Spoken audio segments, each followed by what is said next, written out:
ప్రస్తుతం ఆంధ్రప్రదేశ్లో వైసీపీ కార్యకర్తలు మాత్రమే కాళ్ళు రెగరేసుకుని తిరగలరట. వైసీపీ కార్యకర్తలు మాత్రమే ప్రతి ఇంటికి కాళ్ళు రెగరేసుకుని వెళ్ళి మీకు గత ప్రభుత్వ హయాంలో లబ్ధి చేకూరిందా, ఇప్పుడు చేకూరుతుందా అని అడగగలరట. ఎందుకంటే తెలుగుదేశం పార్టీ అలా అడగలేదు, ఇంకా సూపర్ 6 హామీలు అమలు చేయలేదు. ఇది జగన్మోహన్ రెడ్డి గారు తాజాగా చెబుతున్నమాట.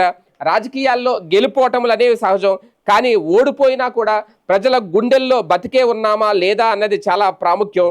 వైఎస్ఆర్సీపీలో కార్యకర్త ఏ గ్రామంలో ఏ ఇంటికైనా సరే కాళ్ళు ఎగరేసుకొని తిరగగలడు, వెళ్ళగలడు. మా పాలనలో మేము చెప్పిన ప్రతి మాట నెరవేర్చాము అంటూ గర్వంగా చెప్పగలడు. కానీ ఇవాళ చంద్రబాబు 12 నెలల పాలనలో ఆ పార్టీ కార్యకర్తలు ఎవరైనా ఏ ఇంటికైనా వెళ్ళి వాళ్ళ దీవెనలు, వాళ్ళ ఆశీర్వాదాలు పొందగలరా అంటూ జగన్మోహన్ రెడ్డి ప్రశ్నించారు.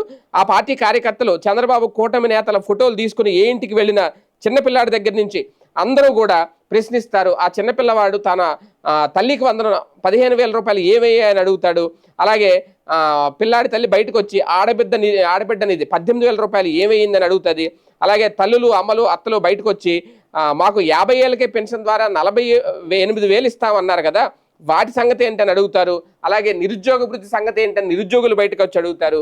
దీనికి సమాధానం చెప్పలేని పరిస్థితిలో టీడీపీ ఉంది, అలాగే టీడీపీ కార్యకర్తలు ఉన్నారు అనేది ఒక రకంగా జగన్మోహన్ రెడ్డి వైసీపీ కార్యకర్తలకు మంచి బూస్ట్ ఇస్తున్నారు.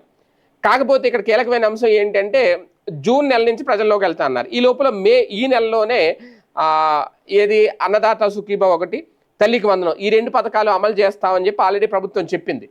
అవి చెప్పినట్టుగా అమలు చేసేస్తే జూన్ నెలలో చెప్పడానికి పెద్దగా ఏముండవు. ఇంకా ఆ 1,500 ఏదైతే ఉందో 18 ఏళ్ళు దాటిన వాళ్ళకి ఇస్తానని 1,500 అదొకటి. అలాగే ఉచిత బస్సు, 50 ఏళ్ళకే పింఛను ఏదైతే ఉందో అవి మాత్రమే అడగగలుగుతారు. అవి ఎలాగా ఇప్పుడు ఎవరు, అది అందరికీ తెలుసు. ఉచిత బస్సు ఎప్పుడు ఇస్తారు అనేది ఇంకా క్లారిటీ లేదు. ప్రజలు కూడా దాని గురించి పెద్దగా పట్టించుకున్నట్టు కూడా ఏమీ కనిపించట్లేదు. కాకపోతే తల్లికి వందనం అనేది కీలకం, అది మాత్రం అమలు చేస్తారంటారు. ఏది ఏమైనా వైసీపీ కార్యకర్తలకు, నాయకులకు మంచి బూస్ట్ ఇస్తున్నారు జగన్.